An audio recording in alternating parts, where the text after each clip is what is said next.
दोस्तों, कतर ने भले ही भारत के 8 नेवी ऑफिसर के पेनल्टी की 2 सुनवाई कंप्लीट कर ली हो, लेकिन पूरी तरीके से सजा माफ होनी अभी भी बाकी है। और वहीं दूसरी तरफ जब से रशिया के प्रेसिडेंट व्लादिमीर पुतिन ने अनाउंसमेंट की है कि भारत या फिर स्पेशली कहें कि प्रधानमंत्री मोदी को कोई भी नहीं डरा सकता है, तब से कतर समेत उन तमाम देशों के अंदर हड़कंप मचा हुआ है जो समय समय पर भारत के ऊपर टिप्पणी करते रहते हैं। और आज जिस तरीके से दोनों ही देश लगातार अपने बायलर ट्रेड को बढ़ाने में लगे हुए हैं, इससे यही लगता है कि कुछ समय बाद दोनों ही देश कुछ बड़ी अनाउंसमेंट करने वाले हैं।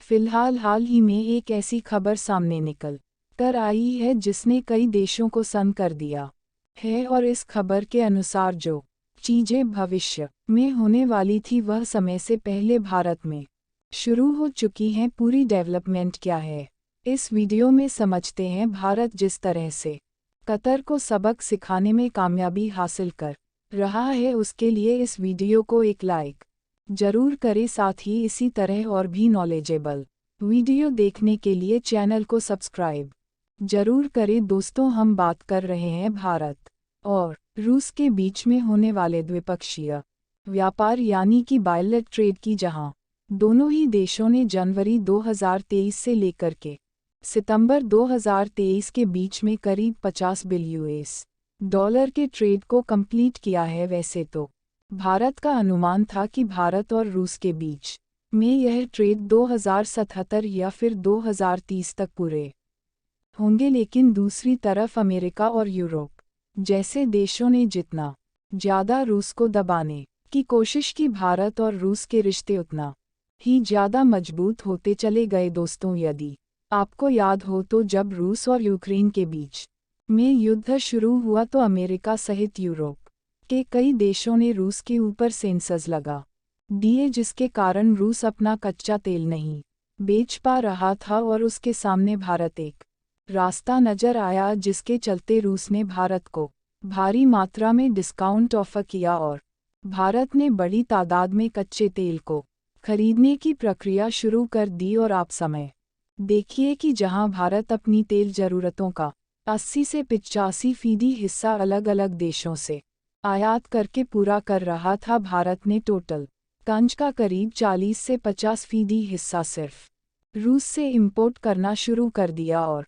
यूरोपीय देश जो लगातार भारत को रोकने में लगे हुए थे कि भारत रूस से कच्चा तेल आखिर क्यों खरीद रहा है, वही देश लगातार भारत से रिफाइंड पेट्रोलियम प्रोडक्ट और केमिकल्स इंपोर्ट करने में ज़रा सा भी कसर नहीं छोड़ रहे थे। और पिछले कई महीनों में हमने देखा है कि भारत और रूस ने अपने कॉर्पोरेट रिलेशंस को और ज़्यादा स्ट्रांग किया है, चाहे वह defence, space, information security, foreign policy और फिर ट्रेड एंड इन्वेस्टमेंट हो। लगातार एक सेक्टर में दोनों ही देशों ने एक दूसरे का साथ दिया है, जिसके चलते आज दोनों देशों के बीच में जो ट्रेड है वह करीब 50 बिलियन US$ पहुंच चुका है। और यदि हम इस लिस्ट में बात करें भारत से क्या चीज़ एक्सपोर्ट की जाती है और भारत से कितना एक्सपोर्ट होता है, तो भारत हर साल रूस को करीब 3 से 4 बिलियन US$ का एक्सपोर्ट करता है,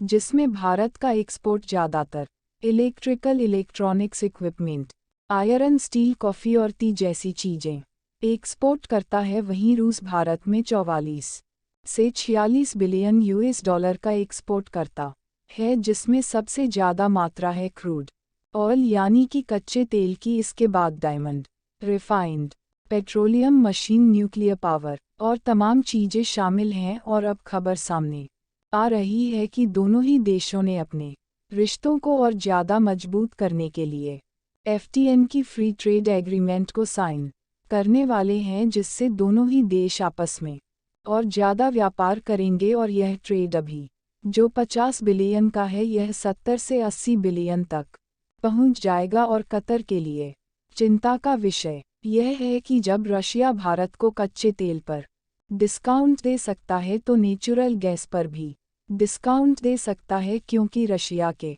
पास भी भारी मात्रा में नेचुरल गैस मौजूद है। अगर भारत ने आगे चलकर रशिया में इस डील को फाइनलाइज कर ली तो कतर को काफ़ी बड़ा नुकसान होने वाला है। दोस्तों, यह तो बात हो गई भारत और रशिया के ट्रेड रिलेशंस की।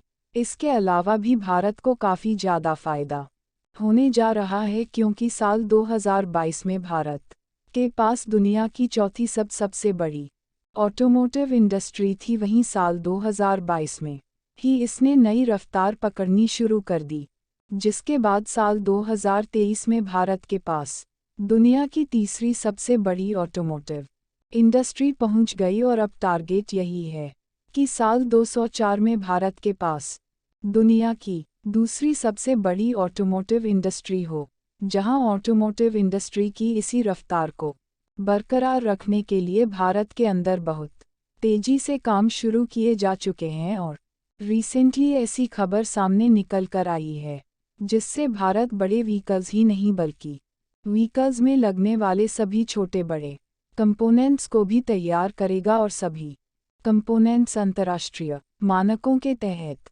तैयार किए जाएंगे, यानी कि भारत सीधा इन्हें अंतर्राष्ट्रीय बाजार में एक्सपोर्ट करेगा। देखिए, अगर भारत के ऑटोमोटिव इंडस्ट्री की बात की जाए तो भारत की जीडीपी में काफ़ी बड़ा कंट्रीब्यूशन करती है। डेटा के मुताबिक करीब 7.1% का कंट्रीब्यूशन अकेले यह इंडस्ट्री भारत की जीडीपी में कंट्रीब्यूट करती है। वहीं लार्जेस्ट एम्प्लॉयमेंट भी यहां पर देखने को मिलता है, जहां करीब 19 मिलियन पीपल्स भारत के ऑटोमोटिव इंडस्ट्री में काम करते हैं। वहीं एक्सपोर्ट के मामले में जो भारत टोटल एक्सपोर्ट करता है उसका 8% हिस्सा हमारा ऑटोमोटिव इंडस्ट्री है। और साल 2022 में यह इंडस्ट्री करीब 100 बिलियन यूएस डॉलर की पहुंच गई थी। इस बार यह इंडस्ट्री और ज़्यादा बढ़ी है और टारगेट यही है कि अब इसे करीब 200 बिलियन यूएस डॉलर तक पहुंचा दिया जाए। साल 2023 में भारत ने करीब 26 मिलियन व्हीकल्स का प्रोडक्शन किया था और मेजॉरिटी हाइंडाइज कर्नाटक सरकार की तरफ से Nippon south India manufacturing private limited, जो कि निप्पन कोरियन ग्रुप के सबसे बड़ी कंपनी है, उसके साथ में एक मेमोरेंडम ऑफ अंडरस्टैंडिंग को साइन किया है, जिसके बाद कंपनी करीब 288 करोड़ रुपए की इन्वेस्टमेंट करके कर्नाटक के अंदर एक नई यूनिट सेटअप करेगी और वहां पर ऑटोमोटिव इंडस्ट्री में इस्तेमाल होने वाले जो भी प्लास्टिक कंपोनेंट्स हैं उन्हें अंतर्राष्ट्रीय स्तर पर तैयार किया जाएगा। रिपोर्ट के मुताबिक एनआईसीओ और साउथ इंडिया के मैन्युफैक्चरिंग चिकबलापुर जिले के अंदर सेटअप की जाएगी और इस कंपनी में करीब 400 लोगों को रोजगार दिया जाएगा, जिसमें 65 पर वुमेन पार्टिसिपेट करेगी। और इस प्रोजेक्ट की शुरुआत साल 2024 में शुरू की जानी है। जैसा कि हमने आपको बताया कि कतर में फंसे 8 नेवी ऑफिसर को छोड़ने के लिए कतर सरकार ने 2 अपील को एक्सेप्ट कर ली है। बाकी भारत सरकार इन 8 नेवी ऑफिसर को बचाने का भरपूर प्रयास कर रही है। आप लोग अपनी राय कमेंट में ज़रूर बताएं कि भारत सरकार इन 8 नेवी ऑफिसर को बचा पाएगी या नहीं। इस वीडियो को यहीं पर ख़त्म करते हैं। इस वीडियो को एक लाइक ज़रूर करें और अपने दोस्तों तक इस वीडियो को शेयर करें ताकि उन्हें भी जानकारी मिल सके। इसी तरह और भी नॉलेजेबल वीडियो देखने के लिए अपने भरोसेमंद चैनल को सब्सक्राइब करके बेल नोटिफिकेशन को ऑल पर जरूर रखें। वीडियो को अंत तक देखने के लिए धन्यवाद।